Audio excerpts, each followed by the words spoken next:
예수께서 초림 처음 이 땅에 오셨을 때는 마구간에 오시잖아요.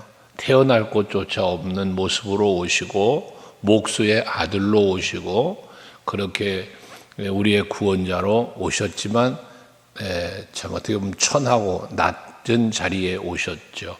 그리고 십자가에 달려 죽으시는 아무 힘이 없이 돌아가신 그런 예수님이시잖아요.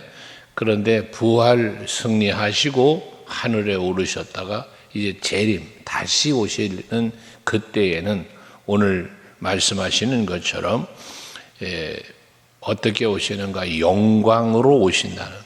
영광으로 오신다.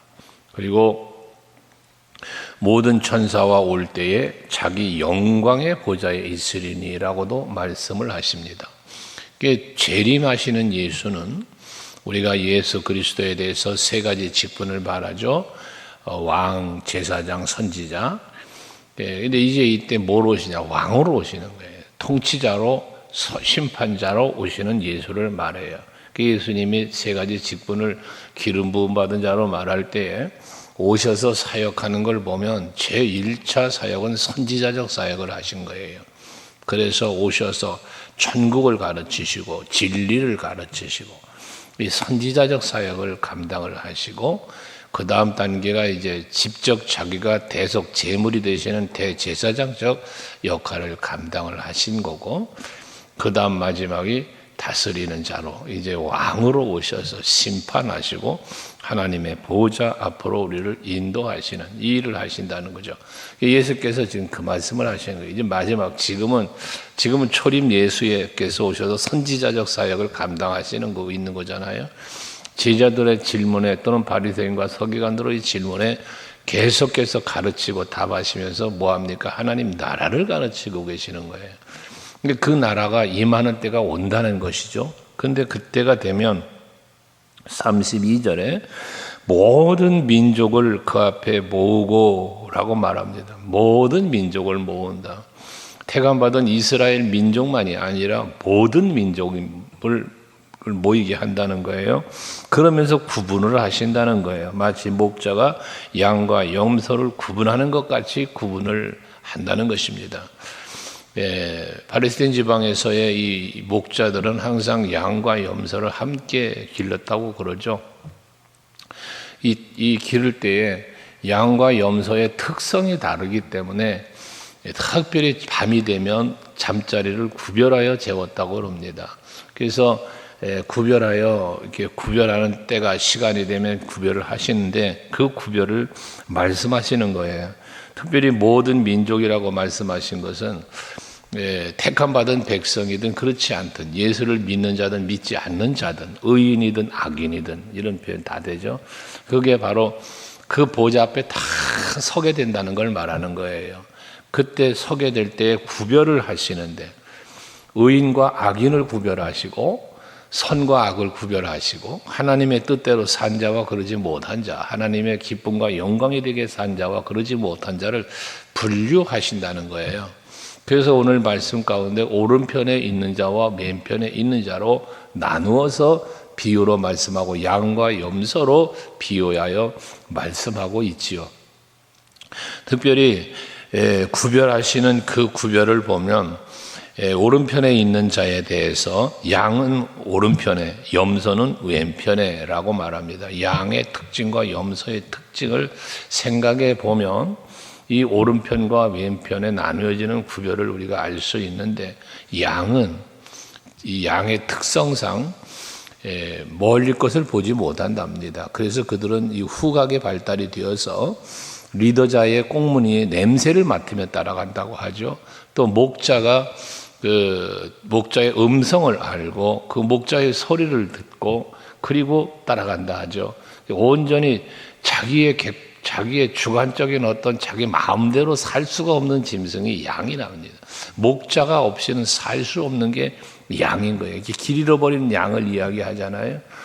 목자를 놓치면, 목자의 음성을 듣지 못하면 무리 가운데 좀만 떨어지면 그냥 길을 잃어버리는 이런 양이에요. 그러니까 오직 예수 바라보고 오직 예수만 따라 목자 대신 예수 따라가는 이 양이에요.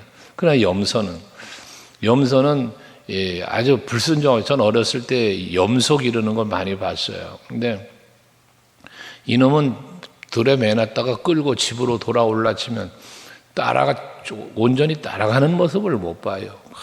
발로 버티고 머리로 들이받고 이리 뛰고 저리 뛰고 지멋대로예요. 그러고 지금도 전라도 지방에 집회를 가니까 그 염소를 기르시는 분을 보았는데, 산에 풀어놓으면 아무튼 못 먹는 게 없어요. 나무 껍질 다 벗겨 먹고 막, 이게 잡식성이에요. 이런 뭔가 다른 거, 짐승이지만 특성이 달라요. 그러니까 예수께서 양과 염소로 비유해 구별하시는 것은 바로 이러한 짐승의 특성도 고려했다는 것이죠. 그러면서 오른편과 왼편으로 구별을 했는데, 성경에서 오른편은 하나님께 인정받고 칭찬받고 또 복된 자들이 서는 자리고, 왼편은 그러지 못한 자들이 서는 것으로 좌우를 상징적으로 이야기를 많이 하죠. 오늘도 마찬가지입니다. 이렇게 오른편에 있는 양 같은 성도를 일컬어 말씀하면서 34절에 보면 오른편에 있는 자를 일컬어 뭐라고 말씀합니까? 오른편에 있는 자들에게 말씀하시기를 내 아버지께 복 받을 자들이여 라고 말합니다. 이 양 같은 성도, 오른편에 서는 사람들을 일컬어 내 아버지한테 복을 받을 자라는 거예요. 즉 예수께서 마지막 심판의 주로 오실 때에 하나님 아버지 앞에 다 이제 서게 될 거 아니겠습니까? 그 보좌 앞에서 이제 상을 주시거나 벌을 주시거나 상벌이 나뉘어지는 건데, 양과 염소를 구별하는 것처럼. 근데 이들은 뭐예요? 복 받을 자라는 거예요. 하나님 앞에서 신실하게 살았어요. 그 뜻대로 살았어요. 그 영광을 드러내면서 살았어요. 그의 나라와 의를 먼저 구하며 살았어요. 삶의 우선순위가 바르게 됐어요. 사명을 잘 감당했어요.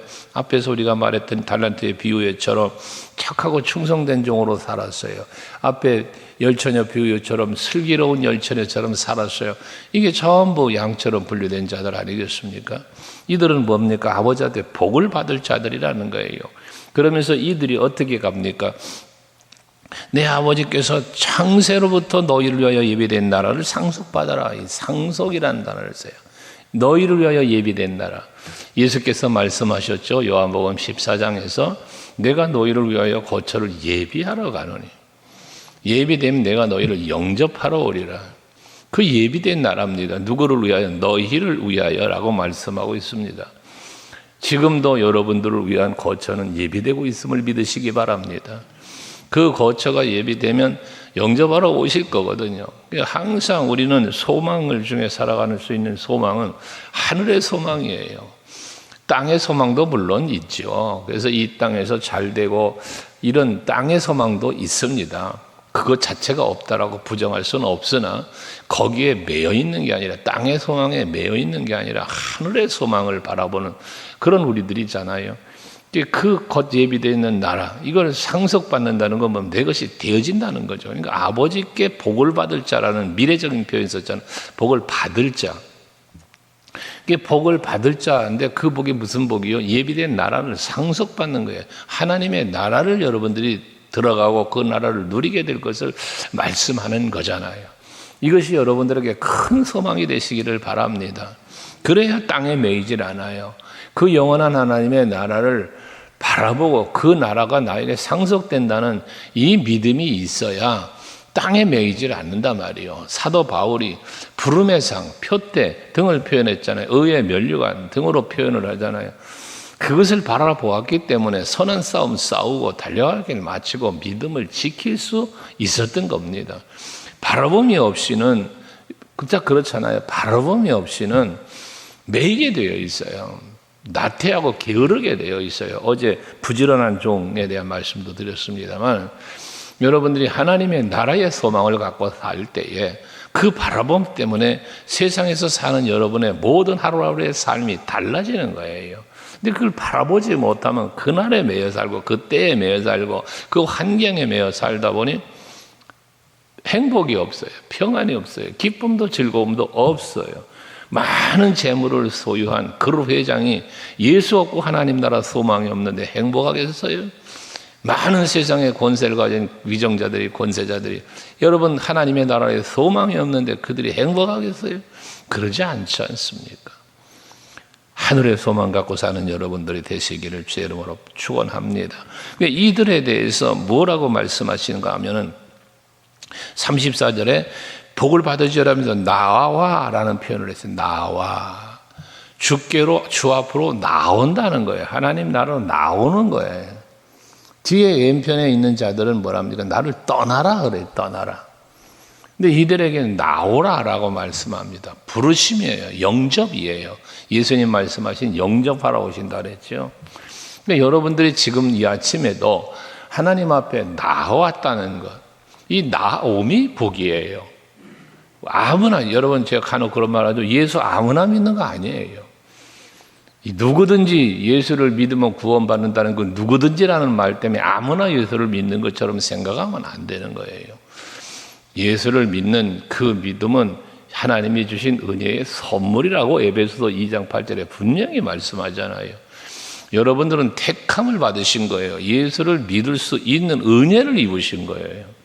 이 새벽에도 여러분 잠에서 깨어서 새벽마다 제가 똑같은 기도를 하잖아요.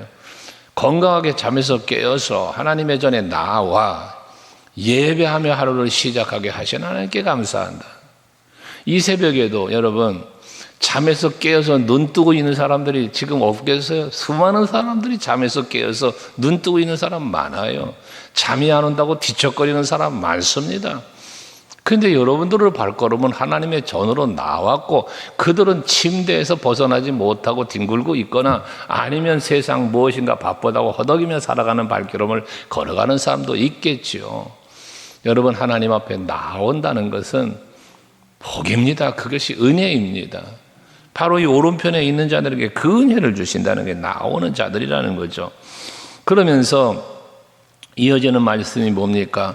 그들에 대해 그런 오른편으로 구별되어 복 있는 자가 되어 하나님의 예비된 나라를 상속받을 수 있는 이유에 대해서 말씀하기를 35절에서 36절까지 보니까 힘들고 어려울 때 줄일 때 먹을 걸 줬고 목마를 땐 마시게 했고 나그네됐을 땐 영접해 줬고 헐벗을 땐 옷을 입혔고 병들었을 땐 돌봤고 옥에 갇혔을 땐 와서 보았다 라고 말하는 거죠. 이게 바로 의인들의 삶을 말하는 거예요. 이들이 이렇게 살았다는 거예요. 이들의 삶의 모습은 뭐예요? 사랑이에요. 섬김이에요. 베풀미예요. 배려예요. 이것이 바로 이들의 삶이었다는 거예요. 그러니까 하나님께서 우리에게 주신 예수 그리스도를 통하여 주신 하나님이 주신 율법 10계명이 있지만 그 10계명을 예수께서 오셔서 큰 계명, 둘째 되는 계명, 첫째 되는 계명, 둘째 계명 되는으로 나눠주신 게 사랑이잖아요. 하나님을 목숨 다하고 생명 다하고 뜻을 다하고 성품 다하고 하나님 사랑을 해라. 이게 사랑이죠. 내 이웃을 네 몸같이 사랑을 해라. 사랑의 메시지잖아요. 예수님은 이 땅에 사랑으로 오셔요. 우리에게 사랑으로 오셔서 사랑이 무엇인가를 보여주시는 거예요. 하나님의 사랑이 어떤 것인지를 보여주죠. 로마서 5장 8절 말하는 것처럼 우리를 향한 자기 사랑을 확증하신 게 십자가예요. 사랑은 이런 거야 라고 말씀을 하시죠. 원수까지도 사랑하는 게 사랑이야. 70번씩 이거 용서, 이게 사랑이야.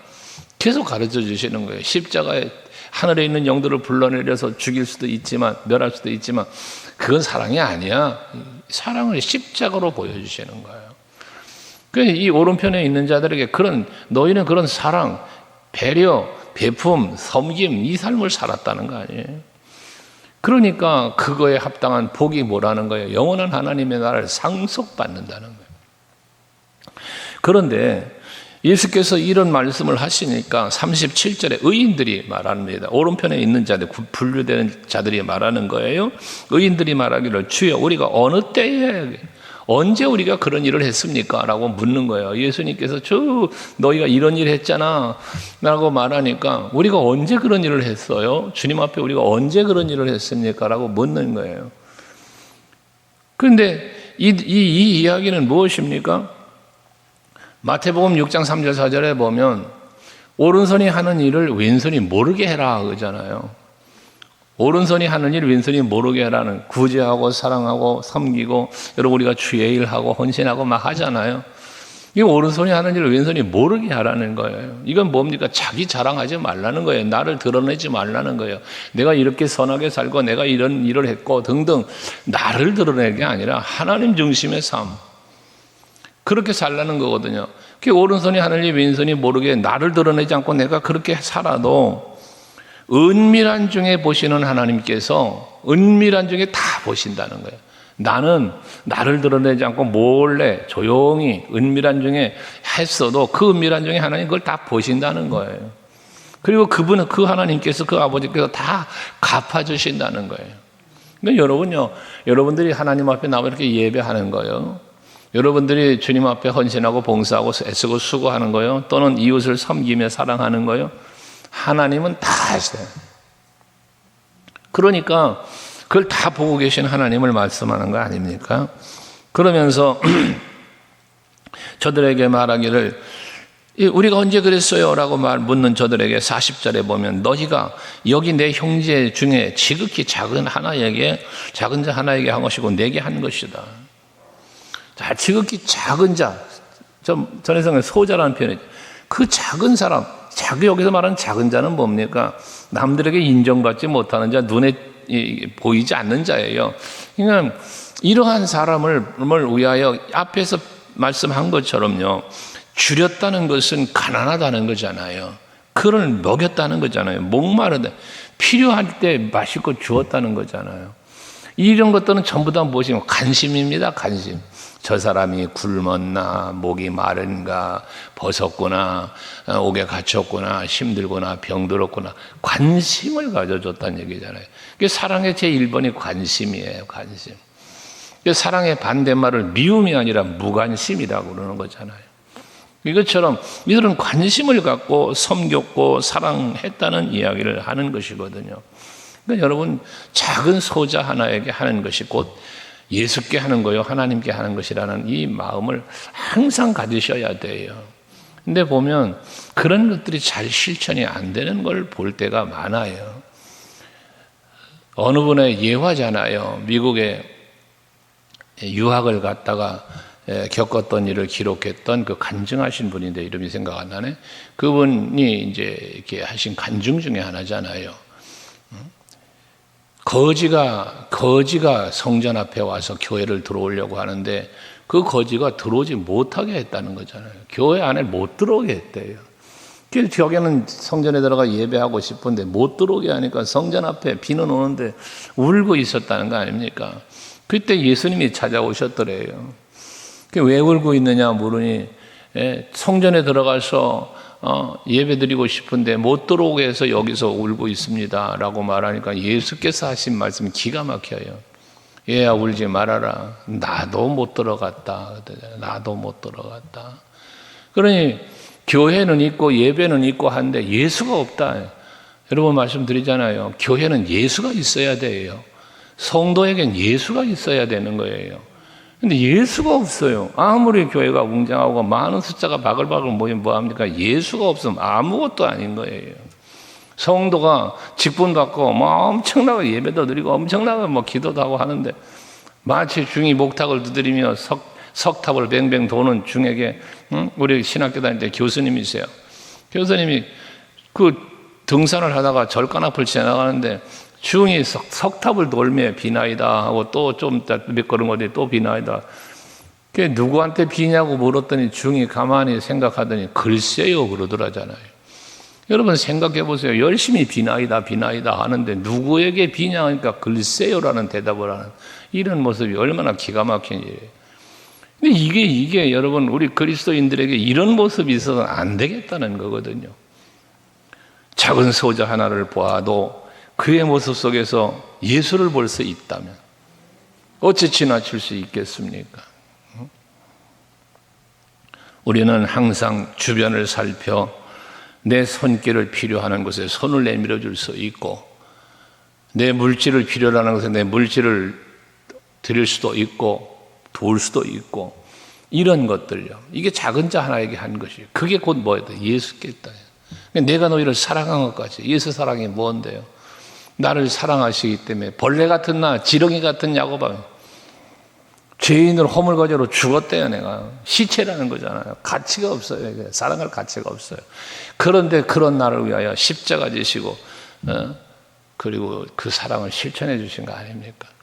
그 사랑을 받은 우리로서 이제 우리도 소자 하나를 사랑하는 마음을 가져야 된다는 거예요. 그런데 왼편에 있는 자들은 어떤 무리입니까? 41절에 보면요, 저주를 받은 자들은, 저 앞에는 복 받을 자라는 미래형을 줬어요. 하나님의 나라라고는 영원한 하나님의 나라를 바라보는 소망의 메시지고 축복이에요. 근데 이들에게 뭐라? 저주를 받은 자라 말했어요. 이미 저주를 받았다는 거예요. 이미 저주가 임했다는 거예요. 그러니까 여러분 앞에 말했죠. 믿음은 하나님이 우리에게 주신 선물이라고. 그럼 이들은 믿음의 선물도 못 받은 자는 이미 저주받은 자예요. 이게 얼마나 무서운 얘기입니까? 그리고 우리는 우리 입장에서 얼마나 감사한 일입니까? 여러분이 예수 믿을 수 있다는 거 감사한 거예요. 내가 사랑하고 베풀고 살 수 있다는 거, 이거 감사한, 그 마음을 주신 게 감사하고. 여러분 말씀 간혹 드렸죠. 내가 누군가를 섬길 수 있다, 이 자체가 복이라고. 내가 베풀 수 있는 게 복이에요. 이들은 말했죠. 41절에 너희들은 나를 떠나래. 나를 떠나라. 앞에 오른편에 있는 자들에겐 내 앞으로 나오라. 근데 이들은 나를 떠나라 라고 말씀을 하고 영원한 불에 들어가라.